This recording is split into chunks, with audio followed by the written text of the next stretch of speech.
Hello, and welcome to the BA Brew. I'm Debbie, And I'm Donald. And I'm Pete. and today we're going to discuss the use and impact of artificial intelligence, AI.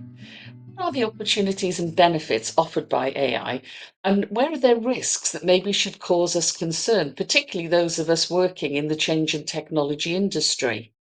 And I'm so pleased that we have Donald Farmer joining us today as one of the foremost thinkers and researchers and presenters in this particular area. So thank you, Donald, for joining us. Really appreciate it. Thank you And very I much thought for we having might. me. I'm delighted to be here. Oh, that's great. Thank you. I thought we would come to you first, and I'm sure Pete will want to join the conversation at some point. But I'd be really interested in knowing, Donald, where do you think the key benefits lie that AI offers to businesses, to technologists, in the world? Well, it's a super interesting question because even as we were talking about it, AI is developing.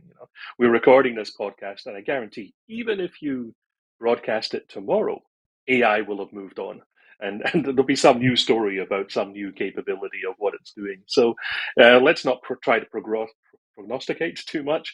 But I would say this: that the fundamental capability of AI for business is that it is automation.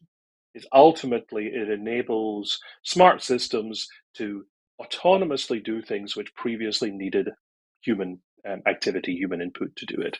So there's lots of things that we do in business which is pretty repetitive. You know this from your daily work. I know it from my daily work, and I'm self-employed. There are, things that I do that are repetitive. There are things that I do that are, and because they're repetitive, or maybe tedious is too strong a word, but they're just repetitive work. They're, when you find that a human being is doing something that is, continuously repetitive, that has the same inputs, the same outputs, it's pretty much predictable, then those are areas where AI can take on the role, and it can take on the role with a flexibility that traditional systems couldn't take on. So it's not as rigid as a traditional system. It's not as creative as a human being, but it's not as rigid as a traditional system. But it's also very efficient. It can do these things very quickly. So all sorts of processes which can be automated. That's really the difference that it's going to make. We hear all sorts of things about the excitement of Gen AI and how good it is at writing or creating images or all those sort of things. But really, the fundamental difference is its ability to automate processes that for human beings are repetitive and tedious. Yeah, that's really interesting because one of the areas that your team have worked in, Pete, is looking at voice generation. It And is. those sorts of tasks that are very time consuming. So what's your take on this? Well, if I could just build on what Donald said there, it's automating, but it's also automating in a smarter way, if that makes sense. Because, I mean, for example, we're using text to speech algorithms. They've been around for long time, but they used to be very robotic, a bit like, I don't know whether anyone can remember Microsoft Sam a few years ago. But now they're much closer to emulating the human voice. And in fact, for a long time, we didn't use them for the reason that they were too obviously generated. Now, the team are almost coming up with a different tool every week. They're saying, "Oh, let's have a look at this one because it does it even better. It's got even better voices." So I think it's that automating things that save us time. And let's face it, in our team that really does save us time because recording and editing and re-recording is actually a time-consuming process, and it has saved us significant amounts of time. But it's also upped our game, I think, because the quality of what we produce is so much better without a huge investment in an audio suite, and a full-blown recording studio in order to do those audio. Yeah, I think that's really interesting, and I'd be interested, Donald, in your take on one of the things that I perceive is that different industries need to make different usage of different elements of AI. So in our particular business and in one part of it, that's a really important element. It may be of no importance whatsoever to somebody working in a different industry. And I just wonder if you've encountered that different areas of work, different industries have different requirements for AI.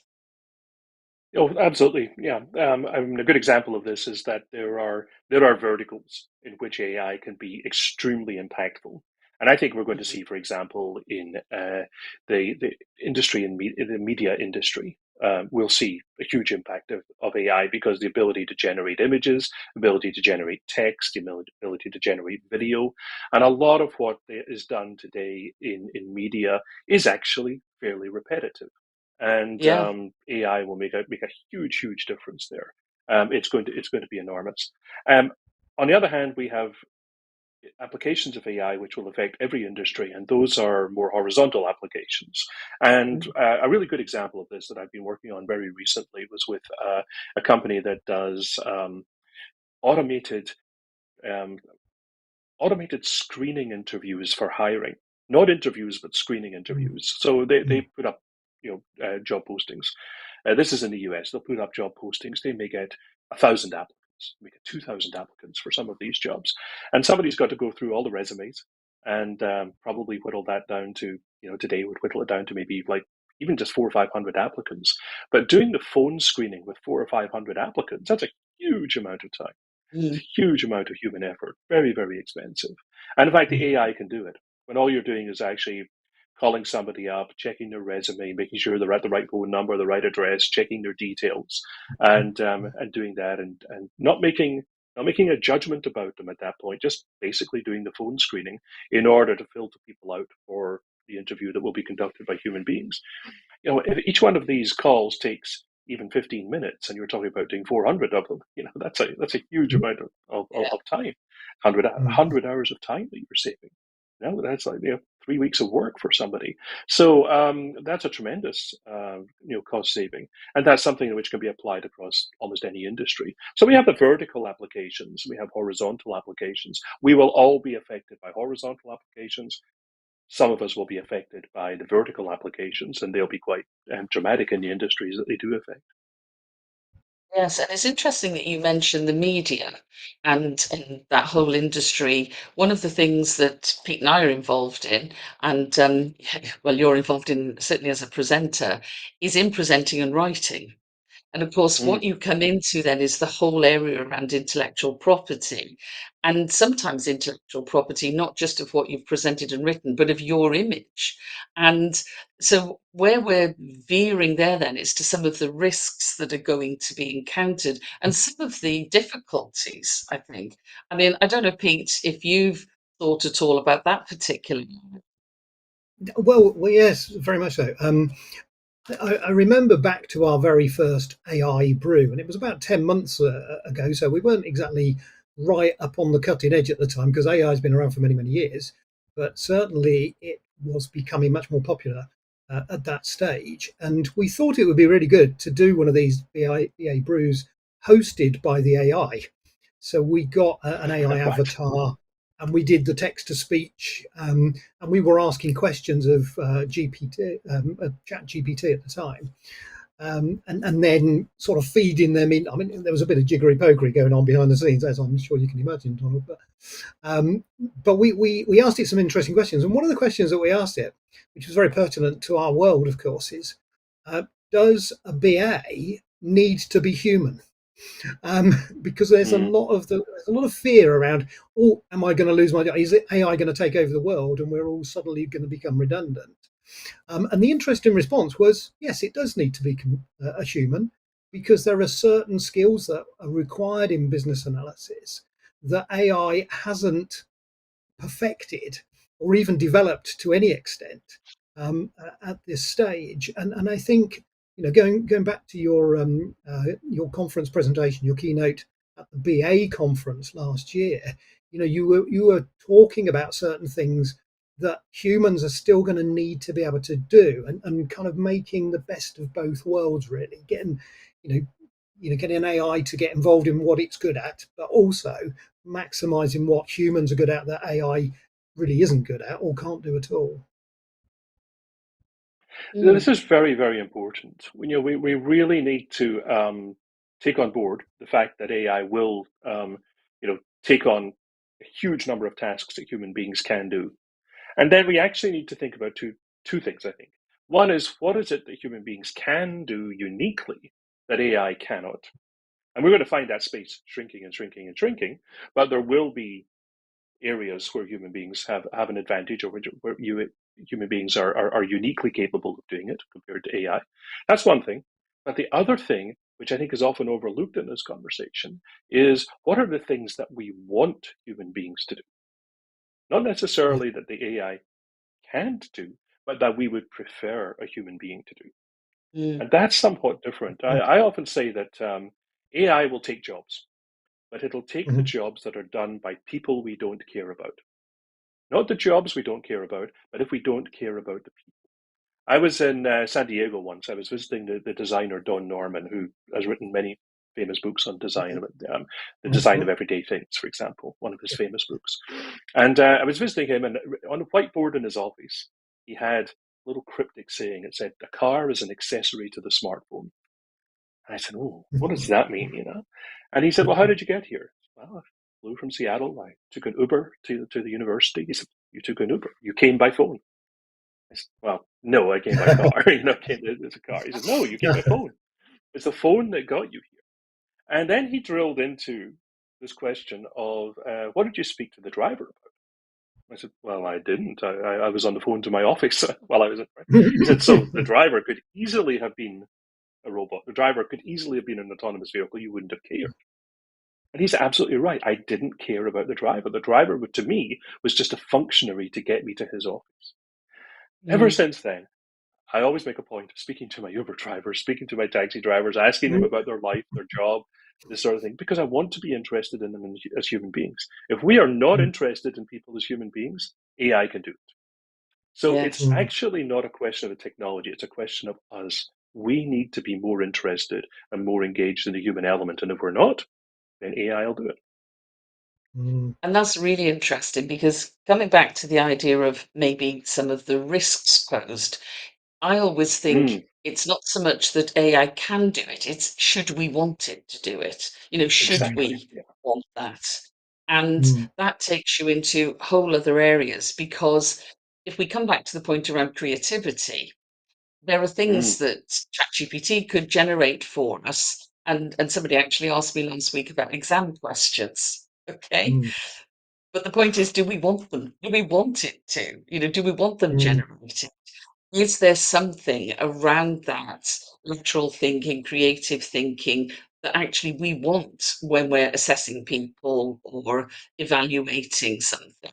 And so, it's that question. It's not just can it do it, it's should it do it for me. And that's really what we have to think about. yeah, Yes, because absolutely. there's no doubt. I mean, AI can create unique works of art and can create unique music, but that sort of spoils the whole, creative world, doesn't it? Really, because the key things about creativity is not the mechanics of how do you actually do it. It's all of the emotion and the feeling that goes into the art that is a sort of innately human thing. So yes, you see all of these articles. Oh, there's AI that can do this. There's AI that can do that. But actually, most people probably don't really want AI to do that. And interestingly, you said Donald about we're not interested in the people in certain situations. Well, actually, we're not really interested in the AI in certain situations either. So I think it cuts both ways, Exactly. doesn't it? Yeah. Yeah, and we have to be careful about this. That we appreciate the human element. I live in Seattle. I used to live in Scotland, and of course, that's where I was brought up. Famously dark, rainy country, and I moved to Seattle, which is a dark, rainy part of the United States, famously dark and rainy. And yet, in both Scotland and Seattle, I have seen people lining up outside an ATM machine in the rain while the bank was still open next door. They could have walked into the bank, but They'd rather stand in the rain and deal with a machine than they would go into the bank and see the teller. I don't know why, but this is like human nature, or at least it's an aspect of nature. People use the automated checkouts at the supermarket rather than going through the manual one.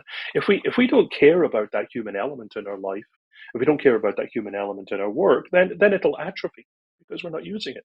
And I don't think of it. I want to be careful about this. I don't think of this as AI um, somehow being a negative force in our life. I think of it as being the atrophy of our human content of our lives. And that's up to us. That's not the AI's Mm. issue. This is our issue. If we allow the human element to atrophy, that is our doing. Yes, yeah, very interesting. And I want to sort of come on to a subject that you touched on well, you didn't just touch on, you talked about in your keynote at the Business Change and Transformation Conference earlier this year, which is, as Pete knows, one of my soapboxes, which is to do with inherent bias in some Mm. of the generative Oh, AI. yeah. Because you gave a Don't get me fabulous started. example. How long have we got? Please How don't long have we start it got yet? because I want somebody else to have this soapbox, not just me. So, yeah, to you, Donald, on that one. Well, so I'm going to start with what I think is an important point to make that again is often overlooked, which is that bias is not necessarily bad.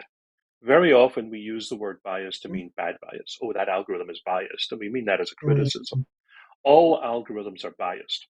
In fact, the Mhm, purpose of an algorithm is to automate bias.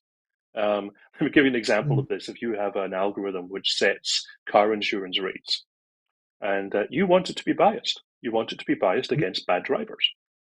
That's a Mm. form of bias. You don't want it to give everybody the same rate. The bad driver, they get a higher rate. So that's a form of bias. Um, do we want it to be biased against women or ethnic minorities? No, we don't. But it's another form of bias. So what we have to Mm. be very careful about is identifying and articulating the types of bias that are possible and the types of bias we want and the types of bias we don't want. And once we can actually do that and be articulate about these biases, then we can test for them. And it becomes a regular part of the testing process, just in the same way as you would test for accuracy, you would test for scalability, you would test for security, you would test for performance, Mm. you test for security, all those things that you test for in systems. Now you can test for bias. But in order to create those tests and run them, whether they're software tests or manual tests, you have to be articulate about what you want and what you don't want. So mm, when we talk about bias, let's be clear that we're talking about negative biases. But once I put it in that context, that everything is biased and it's a question of identifying what we want and don't want, now you can see that the task changes a bit. It's not about Mm. how do we create a system which is unbiased. It's actually about how do we test for bias? How do we identify and test for bias? That's a very different problem. Luckily, it's a much easier problem than trying to create an Mm. unbiased system. Trying to create a system where we can test for bias and then tune it. But we have to be Mm. articulate about our biases if we're going to do that. That's really Well, interesting because I also see bias conflict, as I call it, which is where you understand the bias one group of stakeholders, one perspective might Mm, accept, and that can be in conflict with the bias that another group of stakeholders' perspective finds acceptable. And the big and obvious one is in a retail environment. So, online retailers mm, with algorithms that accept all sorts of nonsense. And then you require the human element to actually filter through something mm. that you'd really prefer not to have to filter through. And then you also get the, outlets, the automated checkout outlets in supermarkets and stores and that, where you can see there is that conflict between making it a good experience for the customer, but making sure they don't get away with anything. And so Mm. you've got conflicts then within algorithms. And I find that quite interesting. I find it very annoying, but I also find it very interesting because you're right. You then, as a business analyst and from a BA perspective, I'm thinking, well, actually, if I was an analyst, I would want to analyze where I wanted, where the balance was between those two in order to minimize that conflict. But I don't know if that's actually something we do very much in the analytical phases. Well, We it was don't, and I think I'm sorry, Peter. no. Carry on, Donald. Well, I was going to say, I think one of the things that we overlook in business analysis, even business analysts overlook this, is the sheer scale of what's possible, and the Mm, fact that our processes change as they get into different scales. There's a sort of, it's not as if Amazon is just a really big corner shop. It actually operates in a completely different way because it needs to, and because it can, and because it needs to. So it's not a linear scale where things just go, bigger and bigger and bigger, and faster and faster and faster, and more automation. At some point, you're in a different kind of business, different kind of mm, operation, and I think the checkout that you mentioned is a really, really interesting one. People can misscan things. They can put in the wrong codes. They can, take chanterelle mushrooms and pass them off as ordinary mushrooms, and then, something that would cost £20 a pound suddenly costs, £2 a pound or something like that. And they can sneak away with that, or at least they think they can. And of course, there are people who might get caught doing that, and there's a certain amount of security. But what people forget is that the reason supermarkets can do this at all is because they factored in those losses, because they're mm, talking about doing this at enormous scale. This is not like a corner shop, your corner grocer, where if somebody sneaks off with chanterelles, that's they've lost money out of their pocket, and it's serious money as a proportion of their business. What we're talking about is a business that is processing hundreds, billions of transactions in a day. And therefore, their level of risk enables them to have a process which has much more automation, which has a higher level of, Excuse me. risk in it because of the scale they're operating at. And so I think as business analysts, there's a kind of point at which you have to understand not just is automation possible, but does that actually change with the scale of our operations? mm. Mm. Absolutely. And I think also you have to understand commerce in a lot of these Yeah. situations. And that requires the business analyst to really have commercial understanding because you can't make life perfect. You do have these conflicts. And in order to navigate them, you've got to have a commercial understanding a lot of the time and understand that balance and that risk level, etc., etc. But it's to me, it's fascinating because it pulls the whole thing together then that actually where what are we trying to achieve, why are we doing this, and what are the different perspectives on it becomes incredibly important. So yeah, that's very interesting, very interesting. Pete, have you got anything you'd like to add on that? Yeah, I should try and do this without coffee, and unfortunately, I seem to have developed a bit of a cough.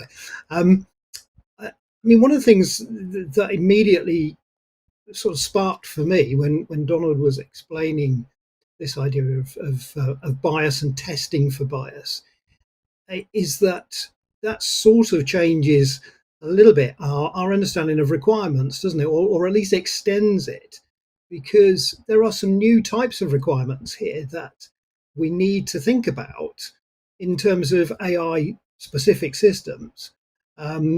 And accuracy, maybe the provenance of information, bias, etc., etc.